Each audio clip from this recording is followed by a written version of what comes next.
Dictation start होगी 5 second बाद। Yes, तो क्या सचमुच लोगों के मन से कोरोना का खौफ खत्म होता जा रहा है? देश के हिल स्टेशनों पर उमड़ रहे पर्यटकों के सैलाब और बाज़ारों में गहमा गहमी के साथ धरना प्रदर्शनों में जुड़ रही भीड़ को देखकर तो ऐसा ही लगता है उत्तराखंड के मशहूर केम्प्टी जलप्रपात पर जिस तरह पर्यटकों की भीड़ उमड़ी, प्रोटोकॉल की जमकर धज्जियां उड़ाई गई। मसूरी हो, कुल्लू मनाली हो, शिमला या फिर धर्मशाला, सब जगह पर्यटक मानो गर्मी से राहत पाने के लिए नहीं बल्कि कोरोना वायरस को ताकत देने पहुँचे हैं। हिल स्टेशनों पर ही नहीं बल्कि दिल्ली, मुंबई, कोलकाता व चेन्नई जैसे महानगरों तक में भी कोरोना प्रोटोकॉल का उल्लंघन करने वाले कम नहीं। लोग इस तरह बेपरवाह हो रहे हैं कि न तो दूरी का ध्यान रखा जा रहा और न ही मास्क का।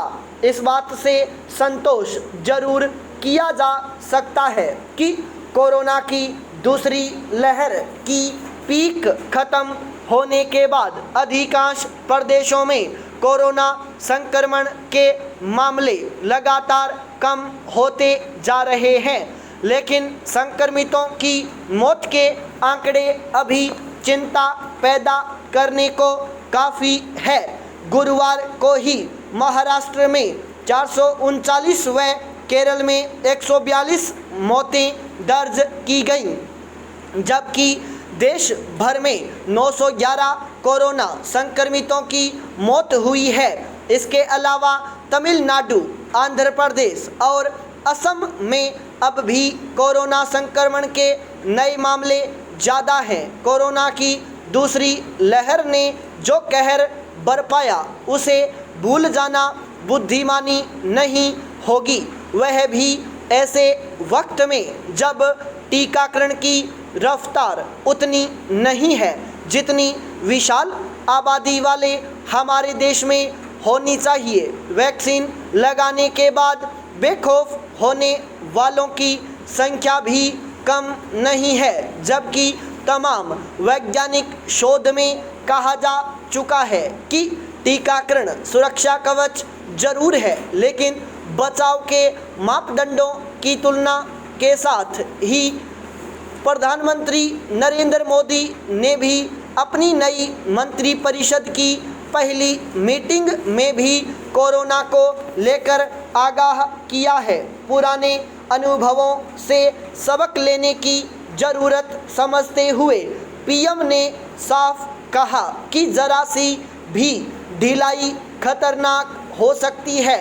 सरकारी तंत्र कानून कायदों की पालना में ढिलाई बरत रहा हो, इसका मतलब यह तो कतई नहीं होना चाहिए कि हम भी यह मान लें कि कोरोना अब नहीं आएगा, वह भी तब जब तीसरी लहर के आने की लगातार आशंका व्यक्त की जा रही है।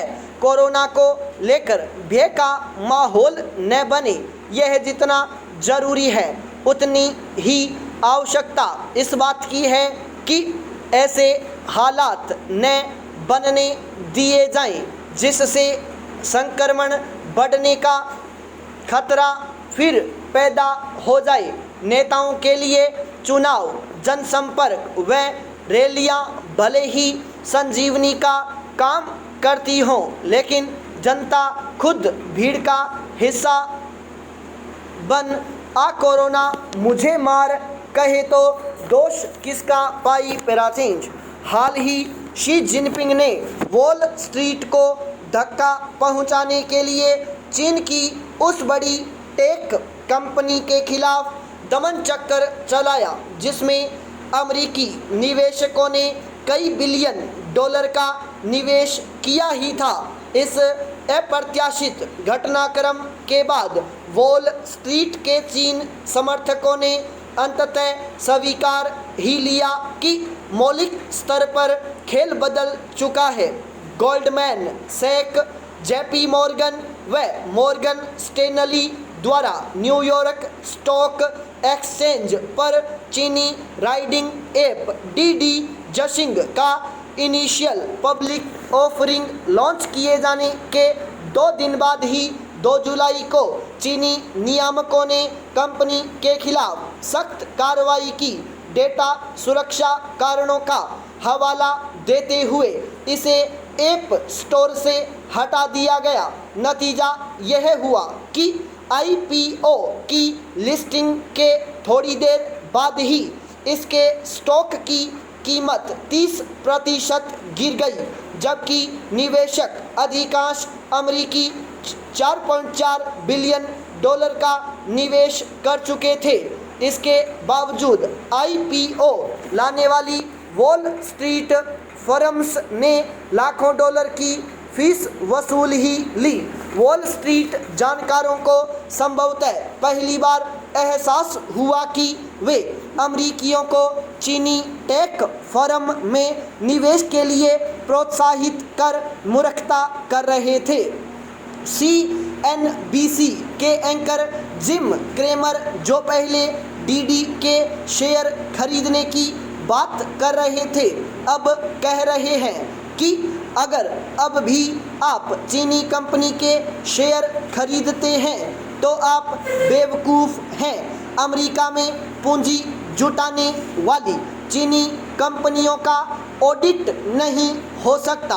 अब जबकि चीन उन पर नियंत्रण बढ़ाने के लिए दृढ़ है, उनकी स्वतंत्रता के दावे भरोसे लायक नहीं है।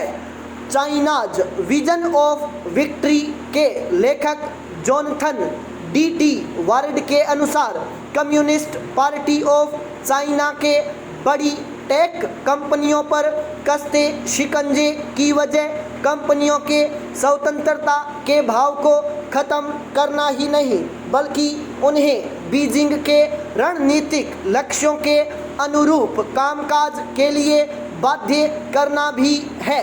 चीनी कंपनियों की शून्य पारदर्शिता, जवाबदेही और सीपीसी से शून्य स्वतंत्रता से स्पष्ट है कि उनमें निवेश देश और निवेशकों दोनों के लिए नुकसानदेह है। पाई पैराचेंज।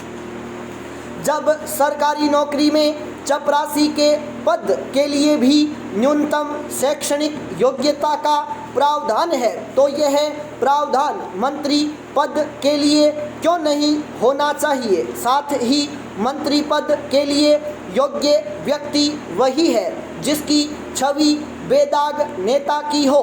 बेदाग और ईमानदार नेता ही बेहतर काम कर सकता है। किसी भी सरकार में मंत्री एक ऐसा पद होता है जिस पर बैठे व्यक्ति को सब उम्मीदों के साथ देखते हैं, उससे देश के युवा सीखते हैं। जब मंत्री खुद ही अभद्र भाषा का इस्तेमाल करें और भ्रष्टाचार में लिप्त नजर आए, तो ऐसे मंत्रियों से युवा क्या सीख लेंगे। शिक्षित और ईमानदार व्यक्ति ही मंत्री बनना चाहिए।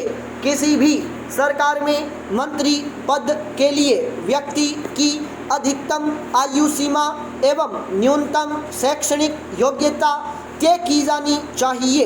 इसके अतिरिक्त मंत्रालय से जुड़े अनुभव का भी ध्यान रखा जाना चाहिए। उदाहरण के लिए, जैसे चिकित्सा मंत्री, अगर किसी डॉक्टर को बनाया जाता है तो वह बेहतर तरीके से काम करेगा। पाई पैराचेंज। ईसा मसीह हमारी तरह भीड़ को नहीं देखते बल्कि व्यक्ति को देखते हैं। वे किसी व्यक्ति के अतीत की गलतियों पर ध्यान नहीं देते बल्कि वे पापों एवं पूर्वाग्रहों से परे जाते हैं। हम अक्सर दूसरों की बुराई देखना पसंद करते हैं, दूसरों की शिकायत करते हैं। यह बात अलग है कि हम अपनी गलतियों को नज़रअंदाज कर देते हैं। यीशु व्यक्ति को हमेशा बचाने पर ध्यान देते हैं। स्टॉप।